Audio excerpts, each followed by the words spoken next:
Can I implement an image classification model from scratch in 5 minutes or less?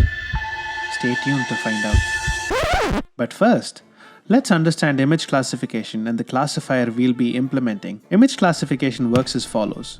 Given an image, identify the class that this image belongs to. Simple, right? Not quite. There are a lot of challenges a model faces when trying to classify images. The image could be the same class but a different subtype. It could have been taken from a different viewpoint. It could be distorted, warped, occluded, or even be of a different size. It's easy for us humans to see, not so easy for our friend the model here. Let's look at the model we'll be implementing today. It's called k-nearest neighbors, or KNN for short. It's sometimes called a lazy classifier, and I'll explain why that is. Here's how it works. Step 1. Choose how many nearest neighbors you want. This decides how many images from the training set will be associated with each query or test image. I'll explain what this means a bit later. Step 2. Be lazy and memorize the training set. The KNN model doesn't learn features or parameters from the training data. Instead, it memorizes it completely. This is why it's called a lazy classifier. Step 3. Assign neighbors to each query image. Now that the training is complete, the model is ready to make predictions. To do this, it computes how close every training example is to the query image. Then, it uses the value of k we set in step 1 to choose the k nearest training examples and assigns them to the query image. The examples that aren't close enough don't make the cut.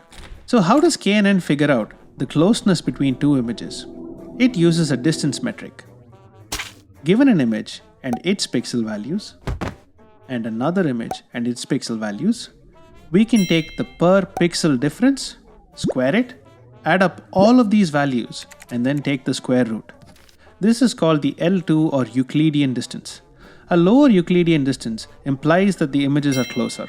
In our implementation, we'll be using this. Step 4.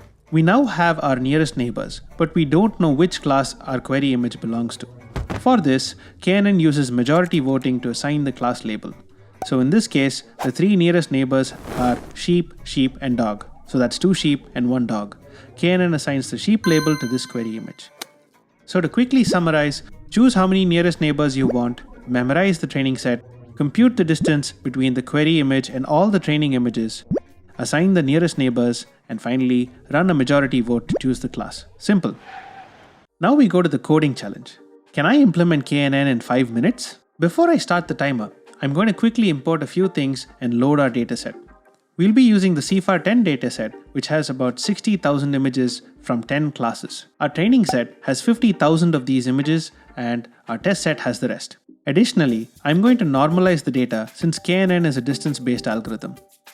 Although, in this case, normalization won't have a huge effect since all the image pixels are in the range of 0 to 255. Let's set the timer to 5 minutes and go. First, let's create the KNN class. Since KNN memorizes the training data, we can just implement this as part of the init function itself and avoid the need to have a separate train function.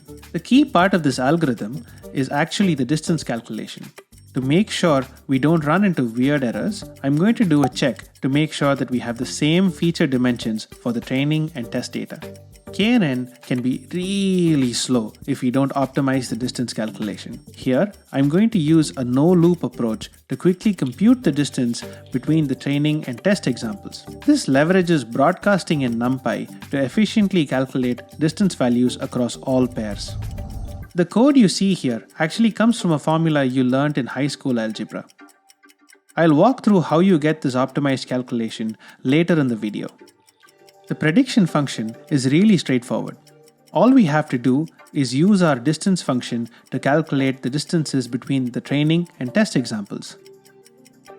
Then, we loop through each test example, sort the distance of each training image from this test image, and extract the k closest training examples. Finally, we use majority voting and break ties using distances to figure out the class label of the test image. See, 5 minutes and we're done coding up an image classifier from scratch. Now let's see if this actually works. KNN is really slow even with this optimized computation. We're calculating the distance between 50,000 training images and 10,000 test images. That can take some time. Nice, it ran without issues. Now let's see some of the predictions it's made. These don't look too good. What's the accuracy of our classifier? We can use scikit-learn's accuracy function to find out. 34%, not world-beating, but definitely better than a random guess. By the way, this notebook is available on Git for you to check out, and I'll include a link in the description below. Now, I'm going to show you a few useful things to keep in mind when you implement this yourself. First, how do we optimize the distance function? Let's go from using 2 loops to no loops to compute the distance. In the 2-loop approach, we brute force our way by computing the distance between every training and test example one pair at a time using nested loops. This is insanely slow, as you'll see. In the 1-loop approach, we use partial broadcasting by computing the distance between every test example and all the training examples at once. This speeds things up usually, but for this limited set, it's actually slowed things down. The no-loop approach uses a trick from high school algebra and broadcasting to compute all the distances in one shot. If you've seen a minus b squared expanded before, you'll know exactly what's being calculated here. This gives us a ridiculous speedup of almost 75 times over the 2-loop version. But why isn't KNN used much in practice?